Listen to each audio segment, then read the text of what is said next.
So good morning everyone and welcome to this technical webinar on going from map to app in minutes. We're going to be looking at some simple web app configuration options today, and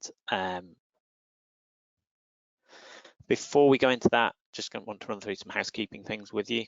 So the webinar is being recorded and a link will be shared in the follow-up email. This email will also include links to useful resources. And as I mentioned to the people that were in early, we're running a Q&A at the end and we're using Slido for this. So you can submit your questions at any time. The QR code and the links are on the screen at the bottom and we'll show them again at the end of the webinar. But as I say, you can submit your questions as we go. And also if you have a look out for the questions that have already been asked, and if somebody's already asked the thing you're interested in, if you upvote it, that's really helpful because we'll try and answer the questions in popularity order. We're also going to be posting some polls into Slido. Again, it's really helpful for us to get your feedback. There's a couple of questions in there to give us a sense of how you're using the technology and some of the things that you might be interested in that we can help you to get more out of the ArcGIS tools. So on to today's session. I'm Alistair Hind. I'm a Senior GIS Consultant at Azure UK. I'm hosting the session and I'm joined by Rowan Tolfts from our Professional Services team and my colleague Claudia Hodgson. And in the session we're going to be, I'm going to take you through a very brief summary of the different web app builder options, and then we're going to focus in on a couple of those today, starting with ArcGIS Instant Apps and then taking a look at getting started with ArcGIS Experience Builder. We'll also take a look at the Experience Builder roadmap and then move on to the Q&A at the end. So the web app builders that are available as part of ArcGIS, whether you're using ArcGIS Online or ArcGIS Enterprise, are ArcGIS Instant Apps, ArcGIS Story Maps, which gives you that scrolling narrative, a very popular option, ArcGIS Dashboards, which works well for monitoring information, and ArcGIS Experience Builder. There's also another option that's available as an add-on, which is Report Builder for ArcGIS. And Report Builder for ArcGIS allows you to create dynamic reports. It has a really rich library of options for kind of infographics and charts, lots and lots of different things in there. And once you've configured a report, you can then run it multiple times, and you can also have it set up so it will run based on different geographies. So you can define your report to be split across geographies, as you can see in the example here. If this sounds like something that might help you with your work, we ran a webinar about it last October, which is still available on the website. We'll include that in the follow-up email. It's definitely worth taking a look at that. In terms of those initial set of app builders that I mentioned, they all offer different things, and as part of that, they also come with different levels of flexibility, and that involves different amounts of configuration effort. So the quickest and easiest to work with are ArcGIS Instant Apps, and they really do kind of fulfill their name. Very easy to set up, very intuitive to use, and we're going to be taking a look at those today. ArcGIS Story Maps is also a very easy to pick up tool. It's been used a lot by people who aren't from a GIS background, and it allows you to create something that extends the kind of narrative around a map or a series of maps, and you can include text and photos. Very popular option. ArcGIS Story Dashboards, as I mentioned, a little bit more complexity in configuring them, especially when you want to start making the elements dynamic, but it allows you to create something that has those interactive charts and allows you to explore and understand data as it's changing. And then the option that gives you the biggest set of capabilities in terms of exactly how making your app exactly how you want it to look is ArcGIS Experience Builder.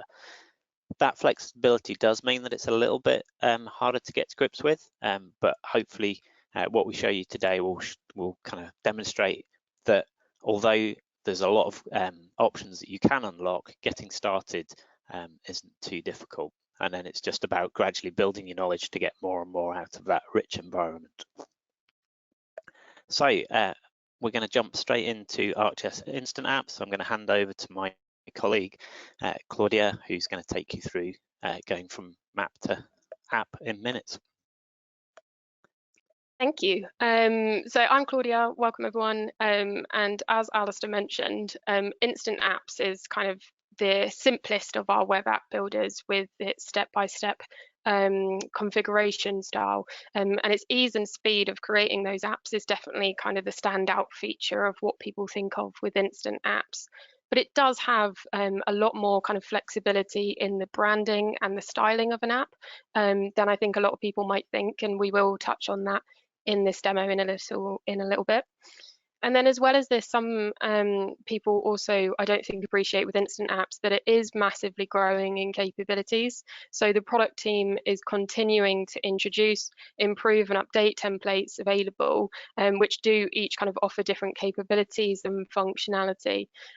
So we're going to jump into a series of demos on Instant Apps, and we'll show firstly how quickly you can create a simple application, and then we'll move on to how you can create some templates with a little bit more configurability. So hopefully, just let my screen load a second. So this is us in ArcGIS Instant Apps, and you can see straight away there is, as I said, a number of different templates to choose from. I think there's 21 to be precise, each offering those different capabilities, and there's a number of different ways that you can actually try and decide which template might be right for you. So for example, you can have a look at the description of each of the templates. You can also, a nice handy feature is have a look at a sample of a pre-configured template, but that's without you having to kind of create your own app already if you don't know that it's right for you yet. You can also, across the top here, search app capabilities in the toolbar. And then also you can, if I open up here, there's a suggestions pane. And I do recommend this if you are new to the templates Instant Apps has to offer. It offers a series of questions for you to help kind of narrow down your options, basically. So let's start with, for example, I'm wanting my viewers to only interact with the data. I just want a simple app to be able to view all of the data that I have. It then asks me another series of questions, and I can go through and respond to those with the particular goals of my app in mind. And hopefully you can see as I'm going through these questions on the right hand side, it is filtering down my options, and I've got only 8 left that Instant Apps is suggesting for me. So in this case, I'm actually going to go for the sidebar template, which is quite a popular choice for people wanting to simply display their data to an audience. So I can go ahead and create that app. I can type in my name of my app, and I might just add in the title here that it's the sidebar template, just so I know from my contents. And then I can add tags as well if I want to, such as land use. And then I can click Create App. So that's going to go away and kind of build the template that we've chosen for us. And then it opens up this configuration. So we can start to work through this Express style configuration that I mentioned. And you'll see here we've got exactly 5 steps to go through to create our app nice and quickly and easily, and guides that creator through this process as well. And that's particularly handy, making it usable and suitable really for all creators. So whether you do have extensive kind of GIS knowledge, or if you are kind of new to GIS altogether, it's an intuitive process to be able to configure your own app. So first things first, with all templates, I'm going to select the map that I'm wanting to add here. Now, me and Rowan have actually created a map that we'll be using across all templates and all apps that we're creating today. And it's using just some data from the Living Atlas relating to open access land across England. And that's with data provided from DEFRA, National Trust, and Office for National Statistics. But we're keeping the story kind of really simple here because we do just want to focus on the configuring of these web app builders. So that's step 1, and we can move on and go ahead to step 2. And this is where I can start to define things like, do I want a header on my app? And it's going to pull the title from what we created at the start there. And I might go ahead and just remove the template name from my title. I can also add in an introduction window if I want to, which is essentially kind of a pop-up to your app on it opening, to add that additional context if I'm wanting to. But in this case, I'm going to leave it as a header. Moving on to step number 3, this is where I can actually decide what widgets I want to appear in the sidebar of my app. So you'll see, let's say if I start toggling these off, they're disappearing from my sidebar here, and I can completely control exactly what ones I want my users to be able to access. For example, I think that having the layer list on, I quite like the users to be able to toggle on and off what layers they're interested in. So I can go ahead and decide which of those layers in my map I'm wanting to appear in this widget. And I can even actually above here in this drop down specify what widget I want to appear when opening the app. And in this case, the legend does make sense so that the user can kind of understand what each of this different symbology in the layers mean. So I'm going to go ahead and leave that as is. Moving on, step number 4, this gives me the option to actually specify the source of my search bar on my map. In this case, I am kind of happy with the default that it's already given me, so I'm going to go ahead and skip that one. And then the final step, now this is where I can change the actual look of my app. So I can choose what mode I want to view it in. Do I want dark or do I want the light mode? I can also choose from a variety of preset themes, and these are kind of presented to you based on the mode that you specify. And you can even as well access shared themes with your organization. So I could go ahead and select that one if I want to. You can also as well manage the widget positions. So I can decide exactly where I want each of these widgets to appear in the corners of my applications. And when doing this, something that I would always recommend you be aware of is thinking exactly how are users going to view this app. Are they going to be on the browser? Are they going to be on a phone or a tablet? And making sure that it's actually compatible on all these devices. And a really nice way is to make use of this view tab across the bottom left here. And I can specify I want to view it in portrait, mobile view, and I can see how that's going to look for my user. And in this case, I'm not actually very happy with that search bar kind of intruding into the map space. So I might go ahead and move the home button away, and the search can then sit kind of nicely just below my header. So that's always something to be aware of. You'll also notice as well down here at the bottom that we're in draft mode. So Instant Apps allows you to have drafts of your application even after you've published it.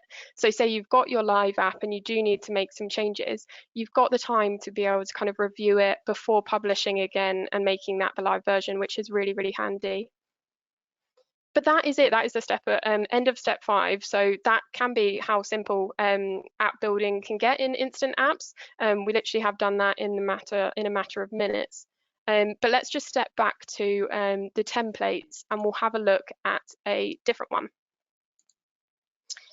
So this time I'm wanting to create an app which offers a bit more interaction for the user so they can actually better understand, for example, the open access land that's near them or the areas that they specify. So this time let's make use of the search app capabilities.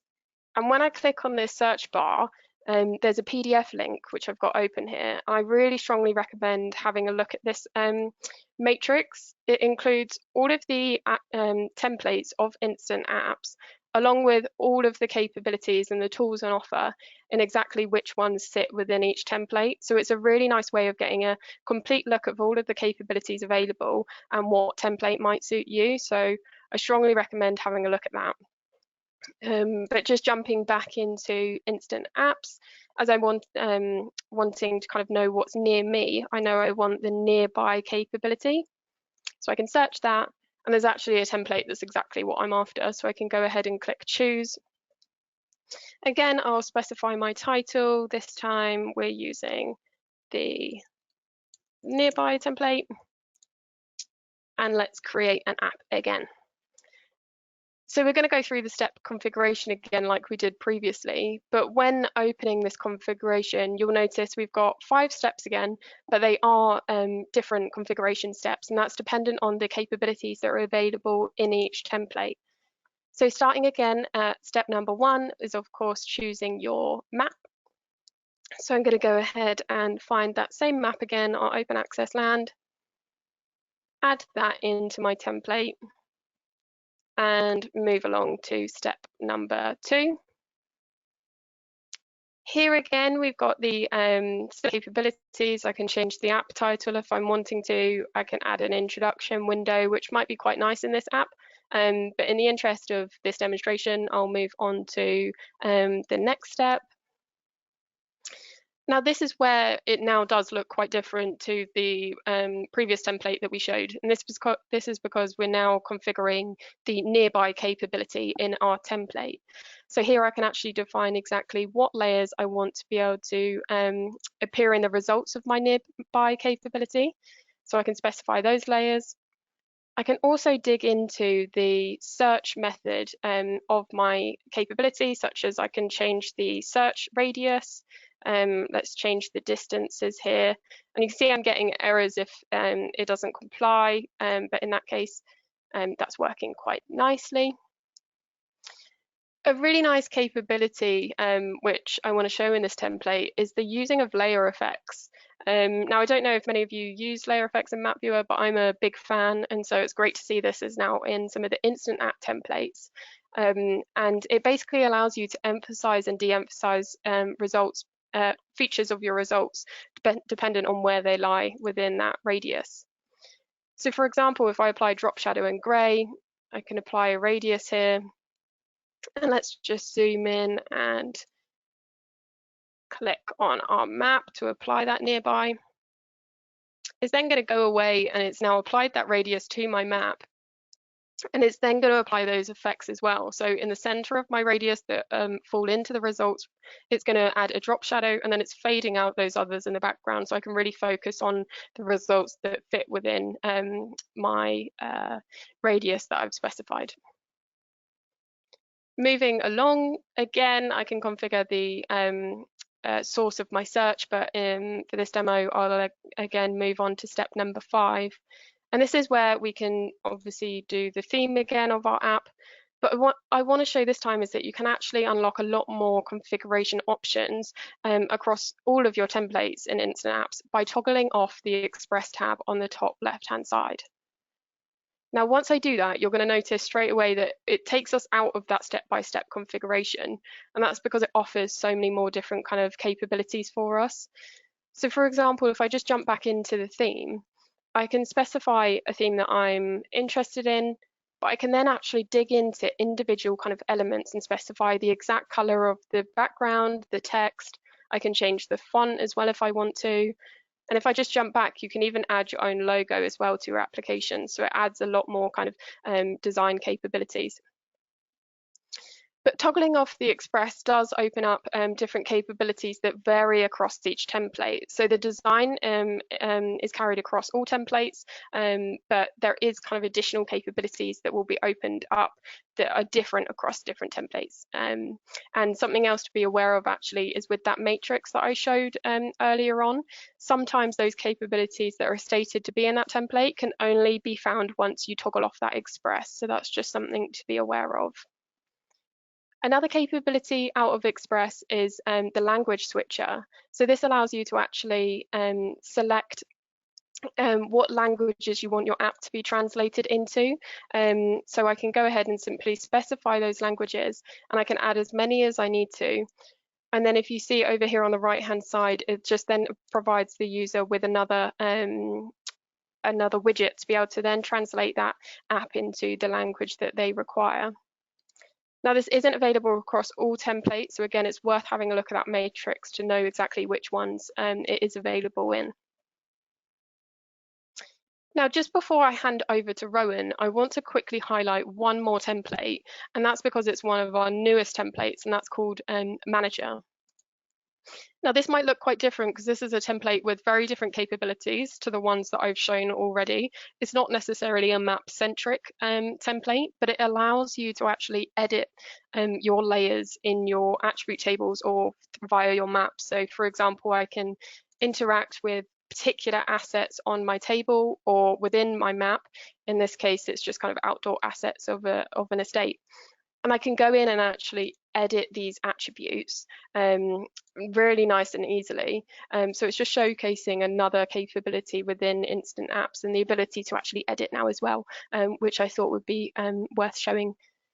So I hope that has shown how Instant Apps, obviously it's not only an intuitive app builder that allows you to create apps in minutes, but it is rapidly growing in capabilities, particularly with Express mode disabled.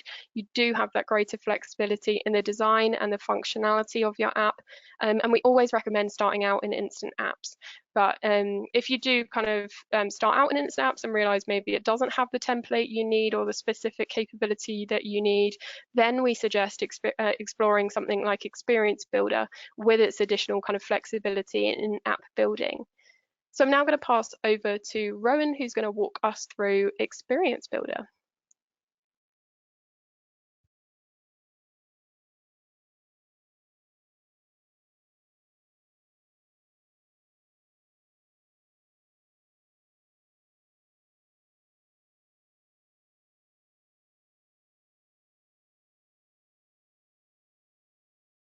Thanks very much, Claudia.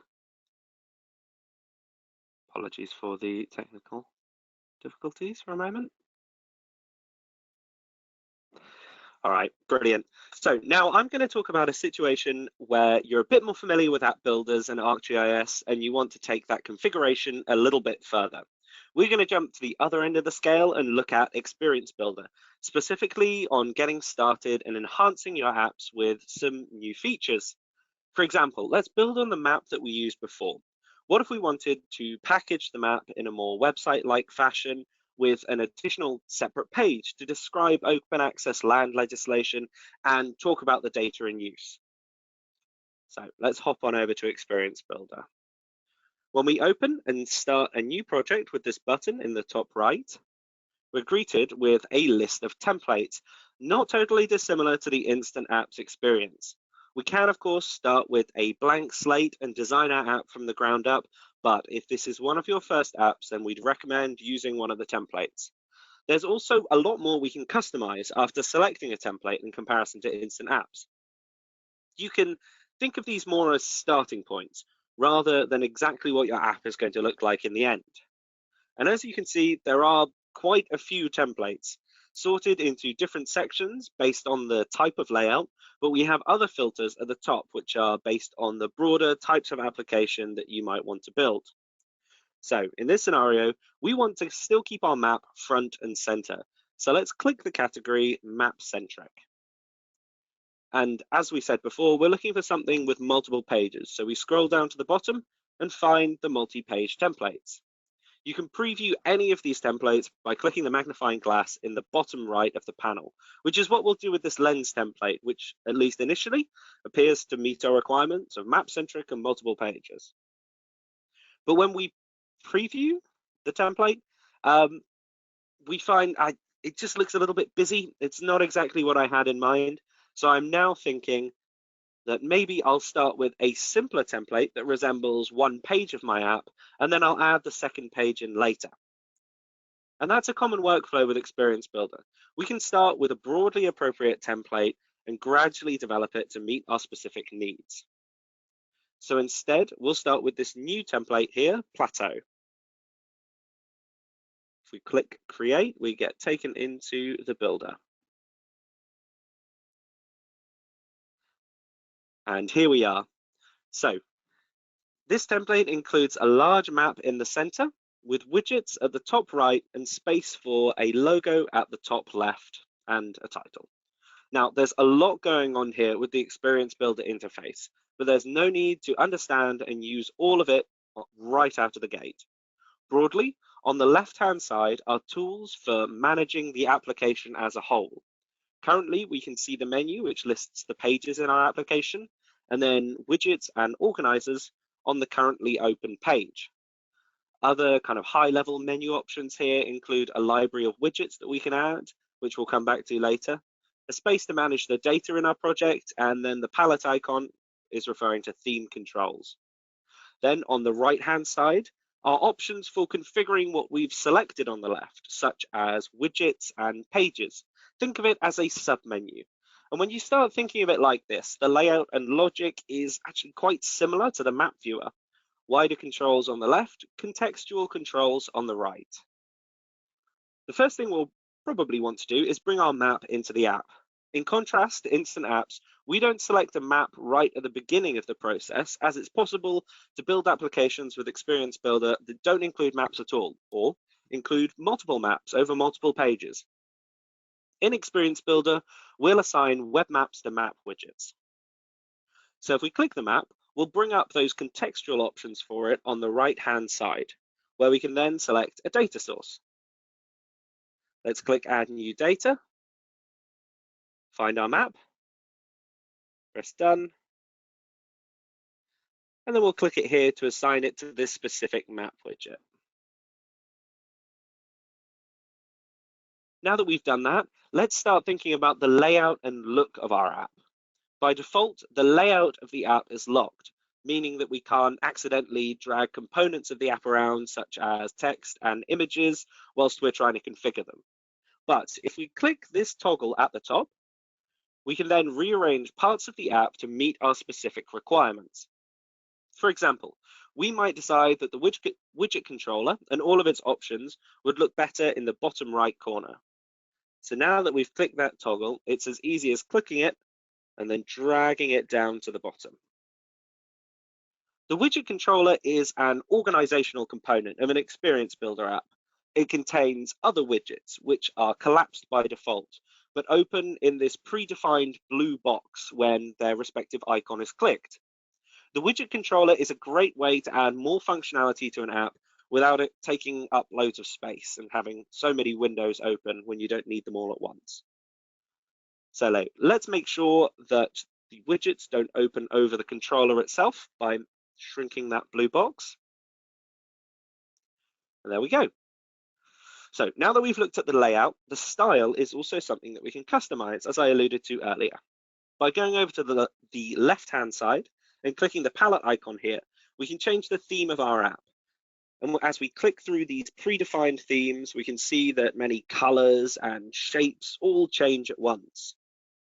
There's also, if someone's set up an organizational theme, a theme for your particular organization, that's also available here. But if these colors aren't specific enough to your liking, you can customize them further by clicking this Customize button. We can change the primary color within the app, or we can change in the advanced color settings the rest of the palette. And these colors will have an impact as you add more widgets and more components to your app. We can also change the font too, and then the font size. January's webinar was all about cartography and can provide a lot more information about style and design than I have right here. We'll include a link to it in the follow-up materials. So now that we've got the look sorted, let's talk about functionality configuration. This template comes with some widgets pre-selected. In this case, they've been nested neatly inside that widget controller that we moved earlier. So if there's some functionality that your app is missing, you can add this by dragging another widget in. So let's go and find that Near Me widget. Click and drag it and nest it within the widget controller. In this menu here, the Insert Widget menu, we'll also find some other organizational features. So things that will affect the layout of your app, including columns and rows and grids. And these are really important if you're building your app from scratch rather than using a template. So let's go to configure that Near Me widget. But if we click it, we'll see that it'll open to a gray box. And here is a big, significant difference between Experience Builder and Instant Apps. When we open the widget, we find that there's more in-depth configuration than the Instant Apps version. Claudia set up her version of the Near Me widget in less than a minute, but setting up this widget will likely take me the best part of 10 minutes. But in return, there's a lot more flexibility here for different types of nearby analysis. So let's skip over to a version of the app that I finished earlier, which has a fully configured Near Me widget. So if I click it down the bottom here, you might notice a few differences immediately. Our options here, instead of judging what is nearby a single point, we can also draw a line on the map and use that as an input, and the widget will describe what is near that whole feature instead. So let's just zoom in and find our Aylesbury office, and then draw a line near it. We can customize the results that the Near Me widget gives us too. So you'll notice that the first result in the list here is showing the closest polygon in one of the layers, the layer produced by Natural England. And below that are a few different sets of results, listing all the polygons that are found in each of the layers within 5 kilometers of the line that's just been drawn. So let's have a quick look about how we configured this in the designer.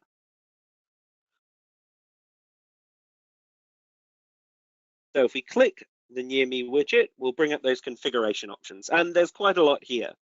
There's a whole section related to the analysis that was carried out when we drew that line. And when you drill down into it, you can see those 4 different analyses that were carried out when we saw the results a moment ago. Here's the location that we can also specify details that you would expect from a Near Me widget, such as the default search distance and the distance units. And it's here in the input section that we can specify, we can allow people to draw lines as input as well as add points. We can even switch on polygons if we want. An important point relating to configuring widgets is that you can easily delete widgets from an Experience Builder app, but you might not want to permanently delete a widget that you've spent a long time configuring, especially if you're experimenting with layout and may add it back in later. In this scenario, you can move the widget or component to the pending list, which is a holding space where you can place configured components. From the components list, we can see the Near Me widget and click the 3 dots to bring up these component options. And then we click Move to the pending list, and it's disappeared from our app.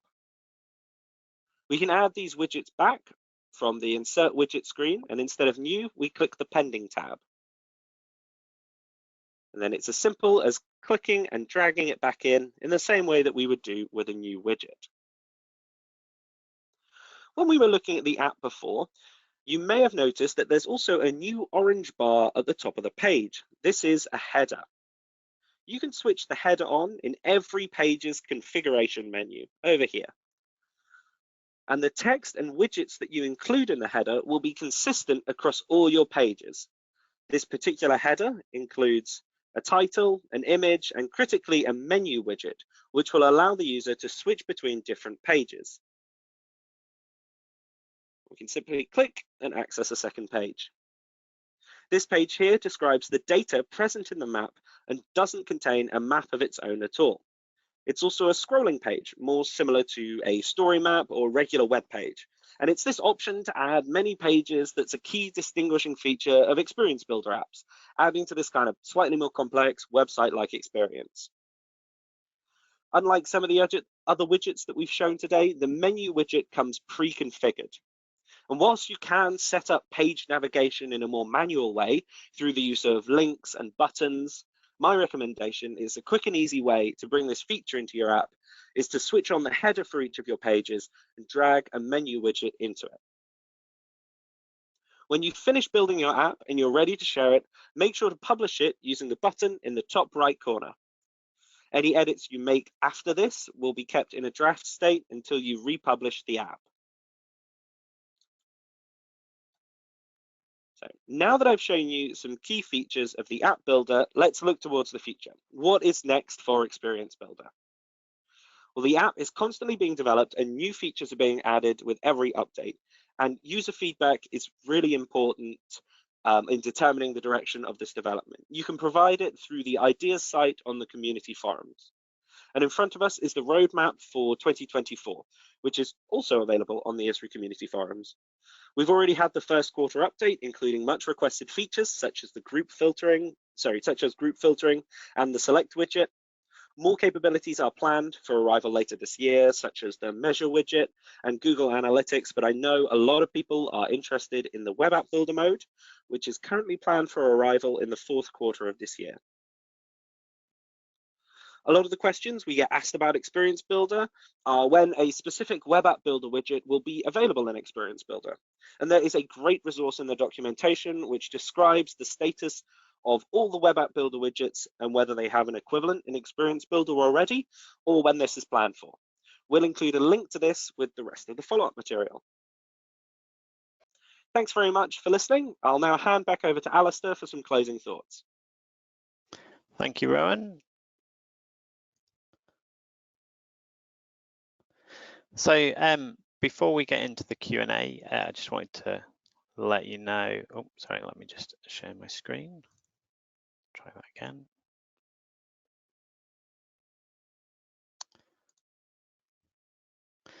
So I just wanted to let you know about the, I don't think that's coming through yet. So our next webinar that we've got planned for May is, here we go, is one about imagery. So look out for that. The details will be up on the website soon. And then before that, we also have our annual conference in London on the 14th of May.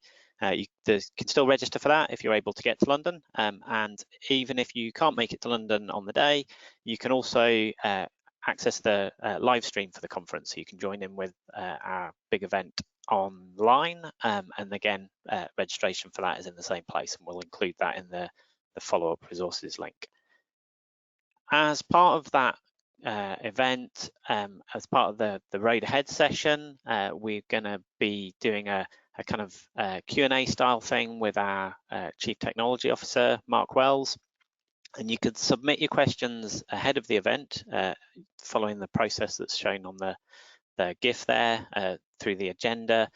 And those questions Mark will then be addressing as part of the road ahead session. So chance for you to kind of raise some of your questions with us in a different way.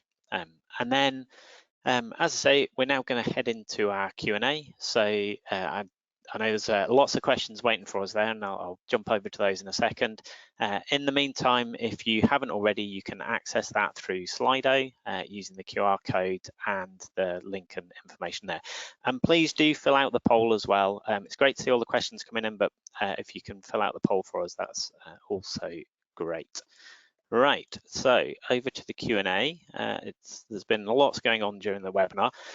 One of the most popular questions is about creating a web app that allows people to access information without sharing the hosted feature layers in ArcGIS Online. And this isn't something that's practical because part of the kind of key capabilities of ArcGIS is that it allows you to manage your information securely. So in order to be able to ensure that only the right people can access your information, your options are either you make it public, in which case ArcGIS won't check who's accessing the information. If it's not information that you can do that, if you're not in a position to be able to make the information public, ArcGIS needs to be able to kind of check who it is that's accessing that information that you've said needs to be controlled.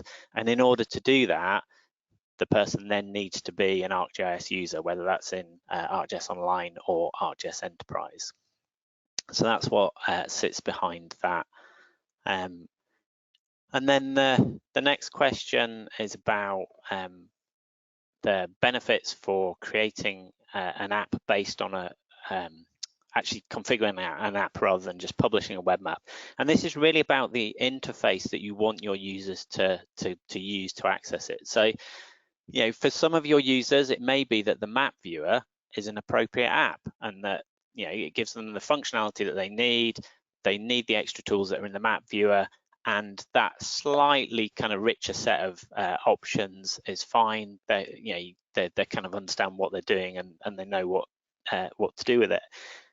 Publishing a map through an app allows you to both to create a more tailored experience for the user, as we've looked at today. Some of those different options have different capabilities, but it also steps people away from direct access to the map, and it maybe makes it a little bit less likely that somebody might, change the symbology, not realizing that actually this is a shared map. And if they change the symbology to make it look a little bit nicer for them, that's a change that then carries through to everybody else as well. So there's an element of, I guess, change control that comes with using an app interface as well. So that's another reason to look at doing that. The next question was about Welsh. Oh, go on, Claudia. Go for if you want me to. Yep. Just there was a couple questions around the language translation on instant apps. So one particularly about whether Welsh is available, and then also UK English rather than US English. So there is currently, you'll have to head to the documentation, only kind of selected languages that are currently supported in that capability. I know that Welsh currently isn't one of them, but if you have things like that, and that goes beyond just the language translation capability, if you have capabilities that you're really wanting to see in these apps, but you're not currently finding them, then please do submit ideas via the Esri community. There will be a link in the follow-up email, and the product teams really do have a look at those ideas to help shape kind of what comes into the apps. So please do make sure you kind of submit those there. But unfortunately, currently Welsh isn't supported in that language translation that I showed in Instant Apps. We've also got another question. Is there an instant app that would allow a user to upload a shapefile of an area they're interested in and also retain the shapefile to AGL for future use? So I'm not aware of a template that does allow you to have that kind of upload capability. You might be able to achieve something similar in Experience Builder, but I think, again, this might be a case if you upload an idea to Esri community. I think you can add, there's a widget in Experience Builder for adding data, so you might be able to achieve a similar workflow with Experience Builder, but I'm not aware of anything in Instant Apps at the moment, unfortunately. But yeah, feel free to submit an idea in community. Experience Builder, are there any improvements on how the app looks on a mobile or template? Seems to be quite long-winded at the moment. Yeah, so happy to jump into that one. Oh, go for it, Rem. Yeah, no worries. So the way that you customize the mobile or tablet view at the moment is something I didn't show, was the difference in the differing resolutions that you can set at the top of the page. And as you create your Experience Builder app, the version of it that suits a smaller screen will also be updated, and so it will update automatically as you go, but you can go in there and change about the widgets, the way that it looks, independent from the larger screen versions. I don't know of any current improvements that are coming, but the capability, yeah, is there at the moment.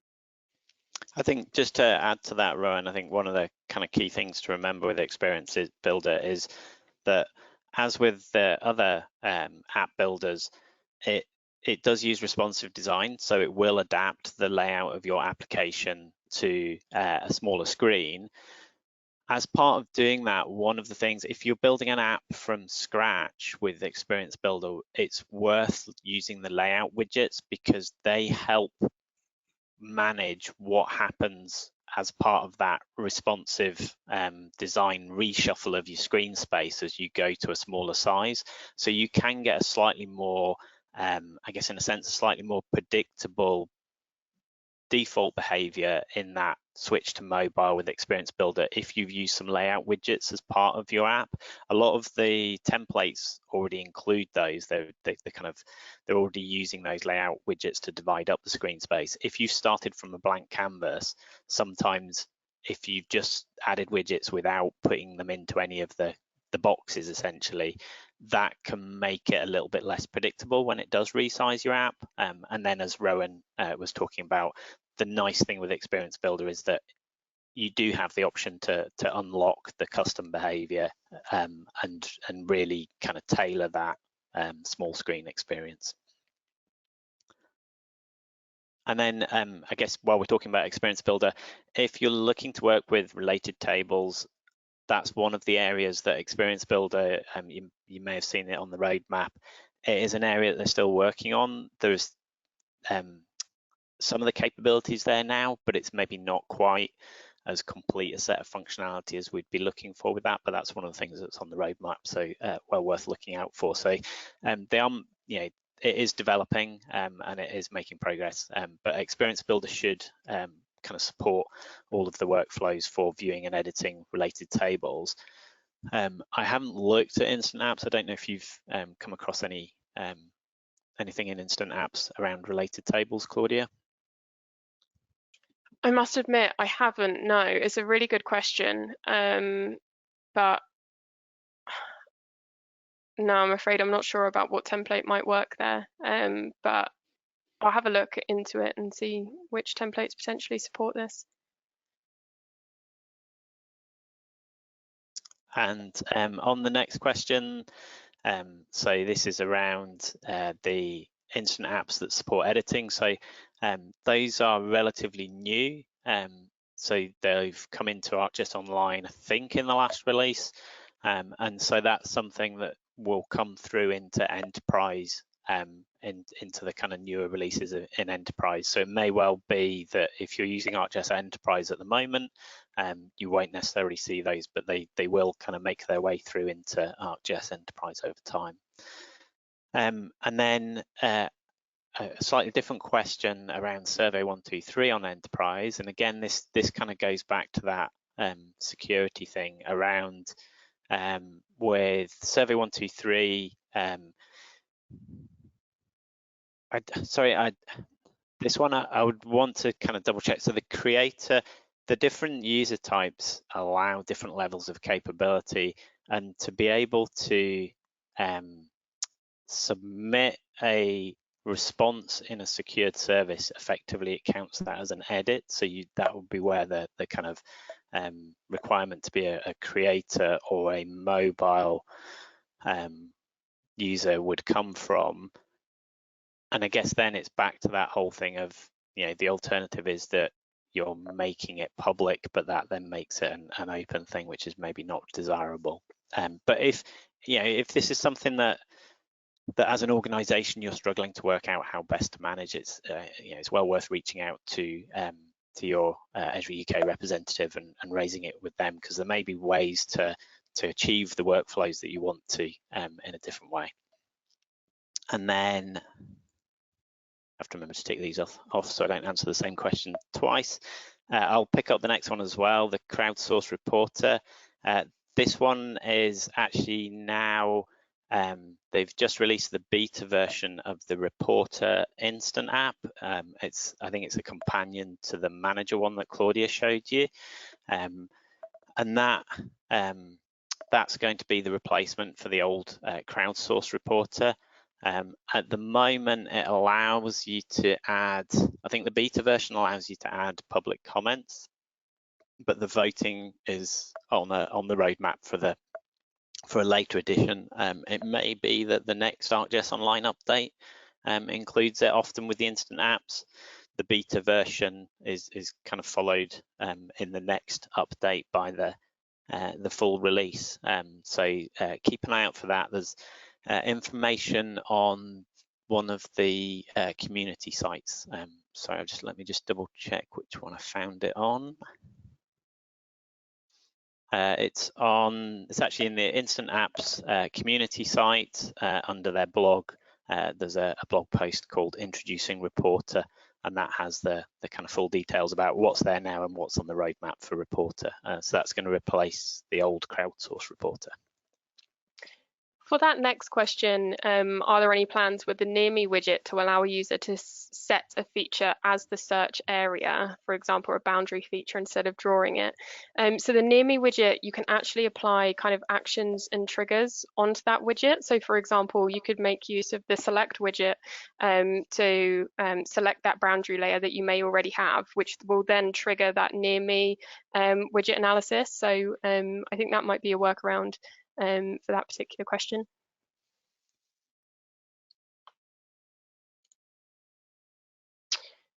Is the search widget, just looking at the next one, going to be easier to configure? You have to add triggers to zooms. Yeah, so I think this one relates back to the kind of flexibility versus configuration effort that we talked about a little bit in the webinar. If you want a slightly quicker solution, within each map widget, there are additional options and features that you can turn on as part of that widget itself. And one of those is a search function. So if you tick that on and add your search into there, then that will automatically zoom to a location after you've pressed it. But then again, it doesn't have the same, you can't set that search to zoom in on a separate map as well, like you could do with the independent search widget. So again, it's all about trade-offs.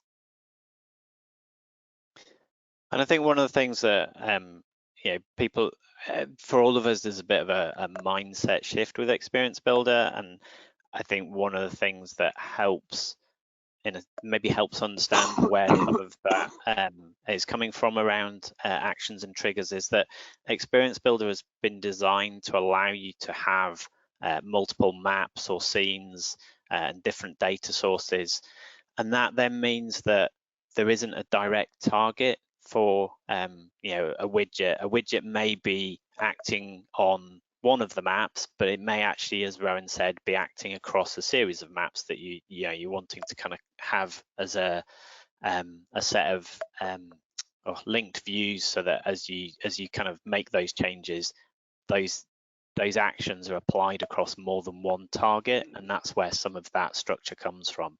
There's a good blog post on our tech blog about actions and widgets. They do take a little bit to get your head around, but it's worth kind of making the effort because of the flexibility that it brings. The next question that we have is asking if there are any classes available in the training program relating to Experience Builder.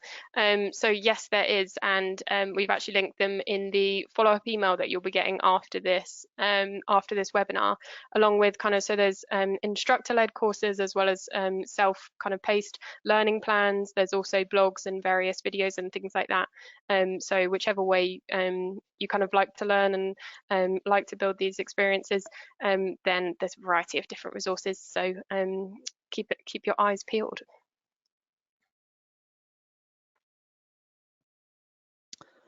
In terms of the performance of the Experience Builder widgets, some of what determines how, I guess, the kind of performance that is how much work they're being asked to do. And I think with something like the Near Me widget, some of it's about the scale of search task that you're asking to run. If you've included a lot of layers and those layers have large amounts of data, that's going to take more time the more data it's having to kind of search against. And the other thing that could contribute to that is the geometry that you're using.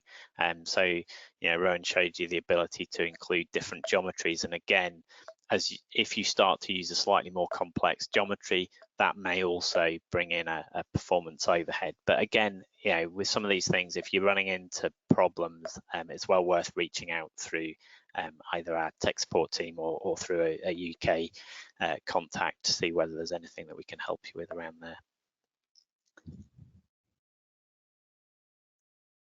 And I think we'll maybe answer another couple of quick questions and then wrap this up. We're getting we've already run a little bit over time. So in terms of, oops, I've just, there's a bit of a conflict there of closing things down, I think. The deleting widgets from the pending list, this isn't something that I've tried doing. Maybe this is an untidiness on my part. I tend to just leave them sat there if I haven't used them. I'm definitely somebody who doesn't throw things away, but I don't know, have you looked at that, Ryan? What you could do is just drag them in and then delete them from there. So you don't need to, you drag them into your application, and then when they appear in the components list on the left-hand side, just click the 3 buttons and then delete from that point. So you can't, I haven't found a way to actually delete them from the pending list directly, but there's a way of removing them from your project. And the up-down vote, I mentioned earlier that that's something that's coming to one of the Instant apps, the reporter. I haven't seen anything for it coming into Experience Builder on the roadmap, but again, through the Esri communities, there's an option to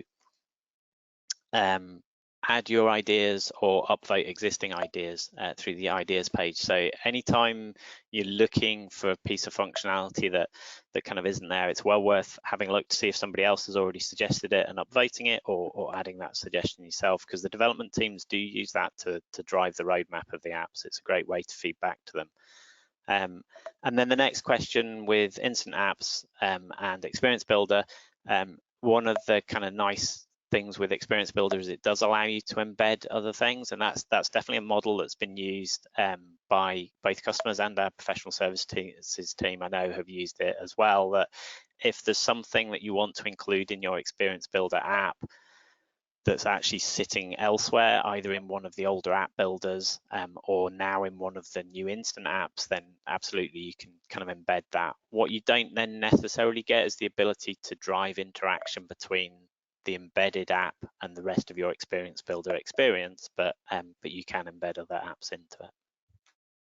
Just to sneak one more quick one in, Alistair, the final one, what options are there for infographics? So report builder for ArcGIS or business analyst could be solutions. So Experience Builder you can create kind of dynamic text with Experience Builder, and you can get quite creative with the visualization of that. That does then kind of give infographics to your app. So I recommend having a play with that. If you add in a text widget in the little toolbar, then above your text widget, there'll be a kind of dynamic, I think, hooking it up to data, and then you can add that kind of dynamic element when you click on various things within your app. So I'd say definitely check that out. Great. Well, I think yeah, we're well over time now, so I think I'm getting close to the hour. So I think it's time to wrap things up. I hope you've enjoyed the session. Thank you for all the engagement through the questions, and apologies if we haven't had a chance to answer them. But please do reach out to us by the kind of other channels to get the help that you need. Look out for the next webinar, and we'll see some of you in London, either in person or virtually, for the annual conference. Thank you very much.